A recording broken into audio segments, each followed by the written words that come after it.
when we see the Chinese government engaging in more military exercises, live fire exercises, all the way around Taiwan, in Taiwanese airspace, Taiwanese waters, all of these things. Right. What's the reaction what's the reaction of the government to that? What's the reaction of the president and of the opposition? So in terms of Chinese exercises around Taiwan, so there's these large-scale exercises that China's been doing, has been increasing the rate of. So since President Lai has been in power, so since January 2024, we've seen 3 large named Chinese exercises and a lot more smaller, not named and not announced Chinese military exercises. In terms of daily operations, we see Chinese aircraft and military vessels coming into Taiwan's self-identified air defense zone on a daily basis. And about once every 2 weeks or so, we see an elevated intrusion of both China's aircraft coordinated with China's vessels. So lots and lots of activity. And I would recite Admiral Paparo. Compared to like a year ago, dramatically more. Dramatically more. So in 2021, when China engaged in its large-scale summer exercises opposite of Taiwan, involved 1 brigade of Chinese forces. 2022, it was 6 brigades. 2024, it became 42 brigades, of which over 100 Chinese naval vessels and 2/3 of China's amphibious fleet.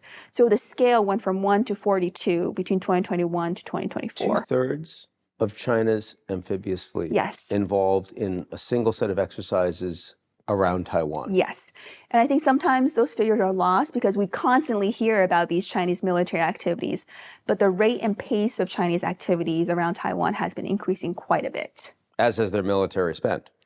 Yes, yes. And I would also note that this year there has been some alarming military developments that we've seen. So we saw China showcase 2 mobile bridges that would basically allow China not only to leverage the People's Liberation Army Navy, but also, as you know, China leads in shipbuilding. So they have lots of large container ships, lots of cargo ships, lots of roll-on, roll-off ferries. So these 2 mobile bridges will allow China to use its commercial ships and to bring heavy assets onto Taiwan. We also saw this year... So it's preparing for a potential amphibious assault. They want everyone to know they can do that. That's right. China is also constructing a very massive, large underground facility near Beijing. This was recently revealed in some of the news articles this year, too. So lots and lots of developments that are showcasing that China is very dead serious about using military force if they need to. Hong Kong, of course, had an autonomous political system. They don't anymore. Right. What makes Taiwan different, if anything? Within Taiwan, I think a major difference is that Hong Kong never had its own separate military. Taiwan has its own separate military. And also the difference is Hong Kong is connected to mainland China by land.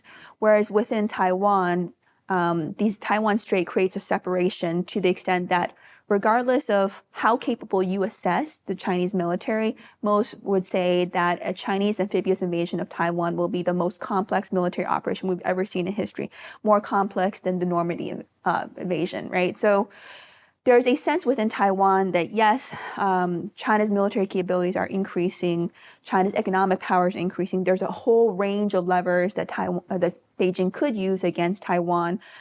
But they have the advantage of the defense.